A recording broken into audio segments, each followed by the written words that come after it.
말을 배우는 인공지능을 만들었습니다. 최근에 광고에서도 많이 보셨을 것 같아요. 5살짜리 인공지능 어린이를 만들고요. 이 어린이를 2개의 인공지능으로 복제를 했습니다. 그리고 한 인공지능한테는 무분별하게 유튜브를 보여줬고요. 다른 한 인공지능한테는 어린이용 콘텐츠를 보여줬어요.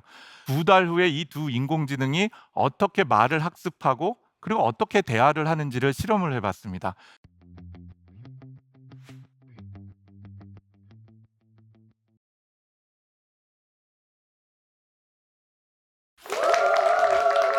예, 안녕하십니까.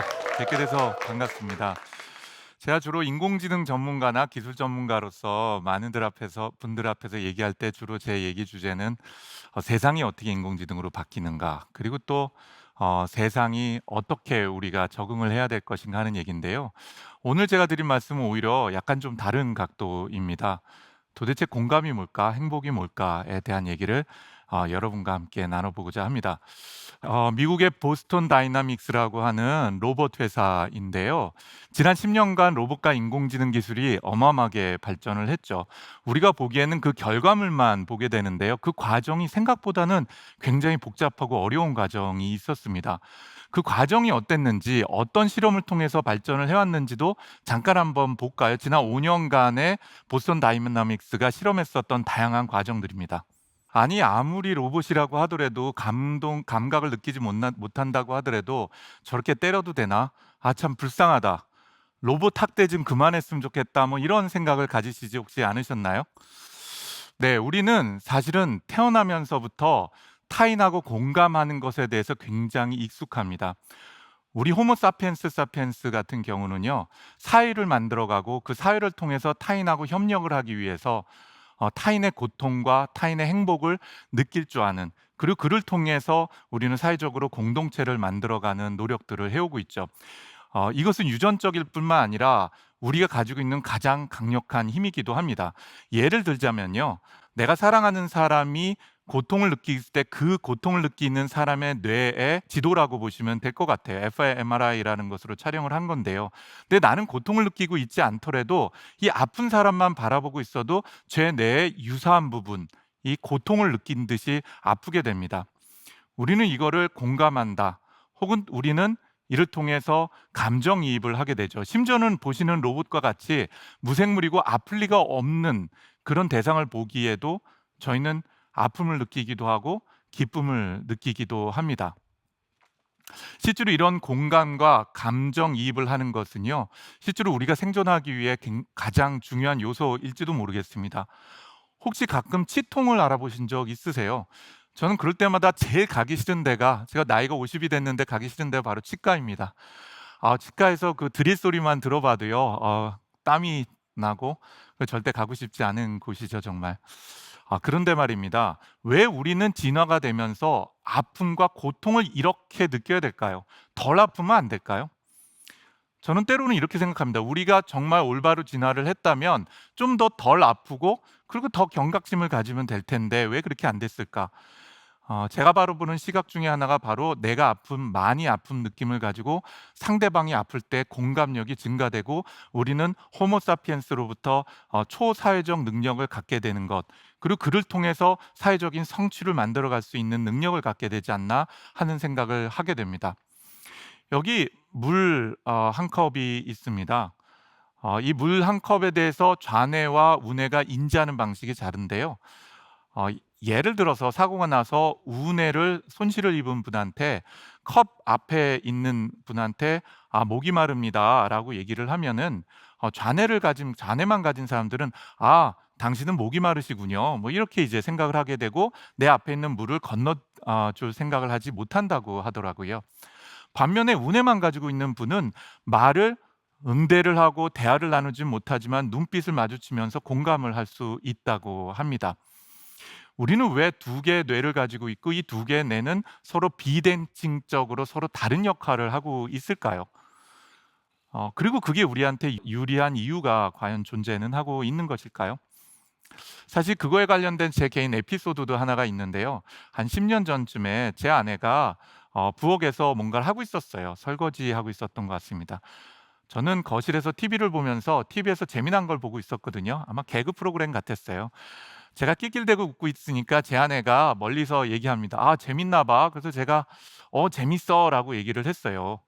그러고 나서 한 1 분쯤 있다가 제 아내가 또 묻는 겁니다. "진짜 재밌나 봐?" 그래서 제가 한 얘기가 진짜 재밌어."라고 앉아서 TV를 계속 보고 있었는데 잠시 후에 보니까 제 아내가 너무 화가 나 있더라고요. 그래서 저는 제 아내가 왜 화를 내고 있는지를 이해를 하지를 못했었습니다. 저는 좌뇌만 움직이고 있었던 거죠. 실제로 우리 뇌는요. 이 두 가지 문제, 다시 얘기해서 언어적으로 소통하는 문제와 그리고 감동을 하고 공감을 하고 감정이입을 하는 기능이 좌뇌와 우뇌와 나눠 있게 됩니다. 좌뇌는 통상 우리가 논리, 언어, 명시적, 연역적 그리고 일하는 뇌라고 표현을 하기도 하고요. 우뇌는 패턴, 예술적, 또 암묵적, 기납적인 뇌로서 노는 뇌라는 말을 하고 있기도 합니다. 그래서 우리는 가끔 나는 좌뇌적 인간이고 우뇌적 인간이란 말을 하는데 정말 그럴까요? 우리는 좌뇌적 인간과 우뇌적 인간이 존재를 하긴 하는 걸까요? 실제로 최근 들어서 많은 뇌공학 연구에서는 실제로 그게 그렇지 않다라는 것이 점점 더 밝혀지게 됩니다. 예를 들자면 공감과 행복에 대해서도 그래요. 공감 능력은 우뇌에서 느낍니다. 누군가가 아파하는구나, 행복하는구나 하는 것에 대한 공감은 우뇌에서 느끼지만 실제로 내 자신이 그를 통해서 행복해지는 것은 또한 좌뇌에서 느껴지는 것이죠. 그렇기 때문에 우리는 좌뇌, 우뇌 사이에 뇌량이라고 하는 중요한 신경다발이 있는 것이고 그를 통해서 두 뇌가 협력을 하게 됩니다. 자, 인공지능 얘기를 한번 좀 더 해보도록 할게요. 최근 들어서 저희 회사에서 말을 배우는 인공지능을 만들었습니다. 그 인공지능은요, 대략 10억 개 이상의 문장을 학습을 해서 사람처럼 대화를 할 수 있는 인공지능입니다. 저희 회사하고 LG U+가 같이 협력을 했는데요. 최근에 아마 광고에서도 많이 보셨을 것 같아요.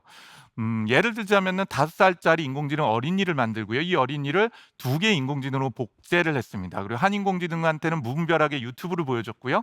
다른 한 인공지능한테는 어린이용 콘텐츠를 보여줬어요. 그리고 나서 2달 후에 이 두 인공지능이 어떻게 말을 학습하고 그리고 어떻게 대화를 하는지를 실험을 해봤습니다. 그런데 놀랍게도요.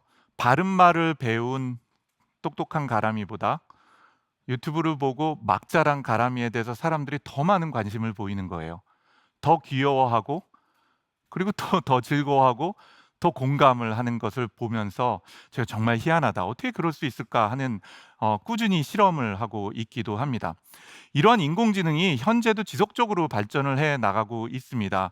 예를 들자면 20년 전에 1세대 인공지능은 우리의 자뇌와 같은 것들을 가르치려고 노력을 했어요. 논리적 지식 표현이나 명시적, 언어적 처리를 하려고 노력을 했다면요.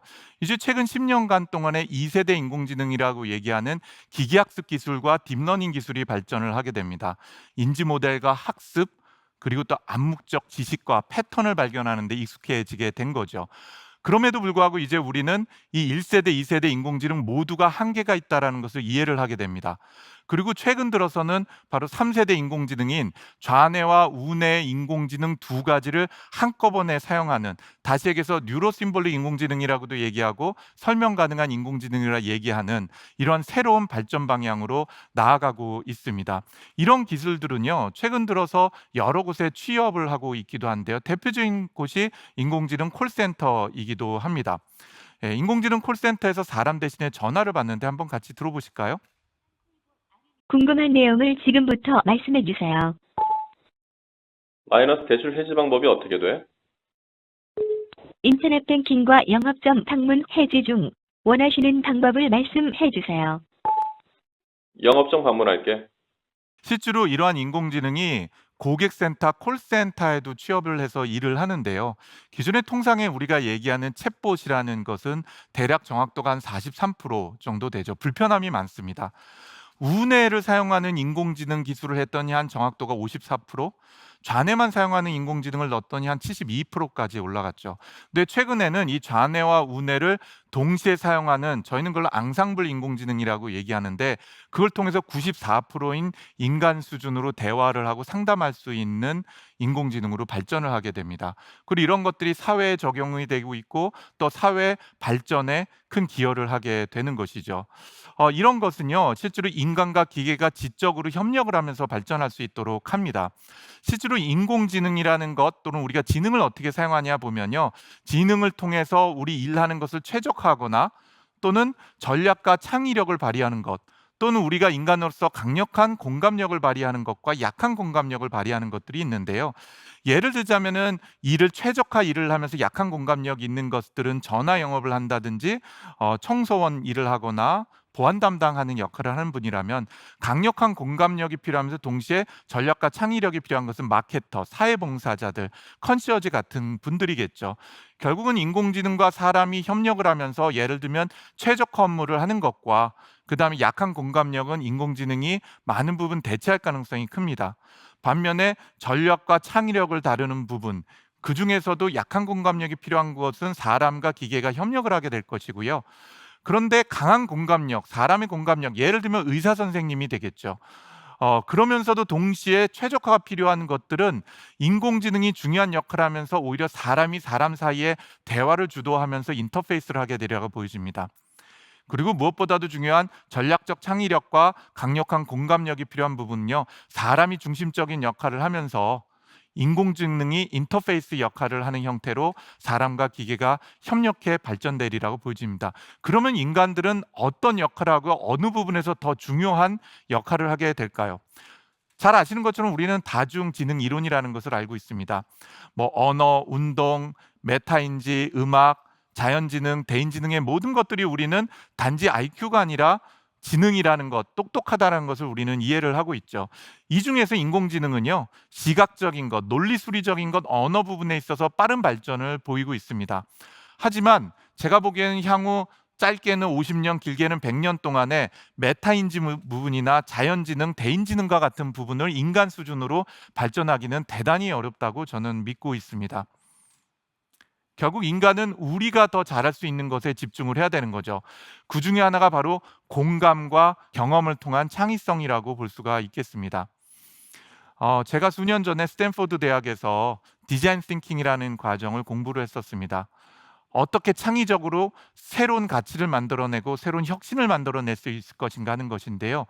그 바로 첫 번째 단계가 뭐냐면 emphasize, 공감을 하는 것입니다. 그 문제를 가지고 있는 사람들과 어떻게 공감할 것이냐는 것이고요.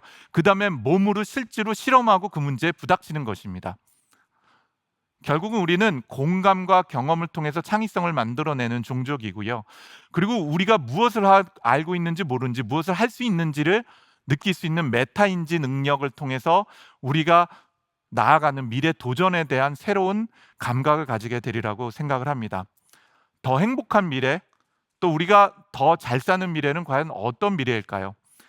제가 보기에는 인간과 기계가 두 뇌를 동시에 사용할 수 있는 세상, 마치 공감을 하고 감정이입을 하면서 동시에 행복하고 아픔을 느낄 수 있는 인간의 능력이 마찬가지로 기계에게도 전달될 수 있는 세상이 저는 오리라고 믿습니다.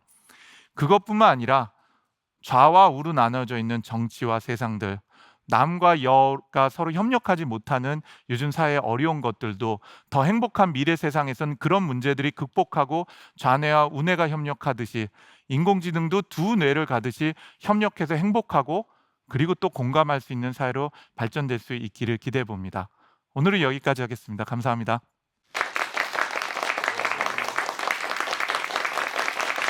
안녕하세요. 네.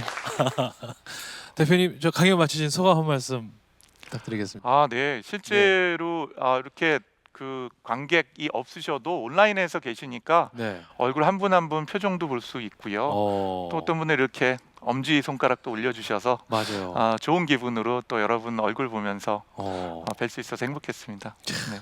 아니 그 어떻게 보면 세상의 변화는요, 우리 기업인에게 듣는 게 가장 빠르거든요. 그렇죠? 네. 네. 아마 인공지능에 지금 그 현재에 와 계시니까. 근데 또 아까 뭐 또 우리 유현준 교수님께도 제가 질문 드렸습니다만 또 지금 아이하고 같이 들으시는 분들도 굉장히 많이 계시는데 이제 공학자시면서 이제 또 이제 기업인이시기도 하고 또 이렇게 또 인문학적 소양까지도 또 갖추고 계신 것 같아서 앞으로 우리 아이들 어떻게 좀 키워야 할까요? 네, 제가 두 아이의 아버지이기도 하지만 들었을 때 가장 어려운 질문인 것 같습니다. 그렇죠. 네. 각 아이들이 생긴 대로 성장할 수 있는 환경을 만드는 게 정말 중요할 것 같아요. 예를 들자면요, 실제로 그 아까 말씀드린 것처럼 지능이라는 것이 문제 잘 풀고 숙제 잘해서 1등하는 분들이 의사 선생님이 되는 세상, 이거 우리가 바라는 세상은 아닐 것 같아요. 우리 박세리 감독님처럼 운동 잘하는 분들이 운동으로서 세상을 빛낼 수 있고, 음악 잘하는 분들, 또 대인관계를 통해서 다른 사람과 교감을 하고 그 사람의 아픔을 느끼는 사람들이 그를 통해서 세상을 더 아름답게 만들 수 있는, 그렇게 성장될 수 있는 아이들이 더 빛을 볼 수 있는 세상이 되리라고 믿고요. 특히 리더십 부분에 있어서 향후의 리더십은 더 문제를 잘 풀고 그리고 더 집중적으로 일하는 분이 아니라 많은 사람의 어려움과 아픔을 이해를 하면서 그분들과 교감을 하고 그분들에게 세상을 알려줄 수 있는 리더들이 더 중요한 역할을 하리라고 저는 확신을 합니다. 네. 자, 오늘 또 인구주택 총조사 특집 강연회로 함께하고 있는데 우리 참여 동료를 위한 메시지 하나 남겨주세요. 네, 예전에 제가 정말 존경하던 피터 드러코 교수님이 하신 말씀이 있습니다. 세상의 모든 것이 바뀌고 그리고 세상의 모든 것을 예측하기 힘들 때에도 바로 인구 통계에 관련된 미래 예측은 언제라도 맞는다라는 것입니다. 우리 현재 모두가 어려움을 겪고 있는 지금 이 세상에 미래를 준비하는 데 있어서 인구 통계 조사, 또 가족 조사, 그리고 이런 우리가 흔히 얘기하는 데모그래피에 관련된 것은 미래 우리 아이들과 후배들이 새로운 세상을 만들어 가는데 가장 중요한 기반 데이터가 되리라고 생각을 합니다. 응원드립니다. 네. 자, 우리 솔툴룩스의 우리 이경일 대표님께 여러분 다시 한번 큰 박수 부탁드리겠습니다. 고맙습니다. 네, 감사합니다.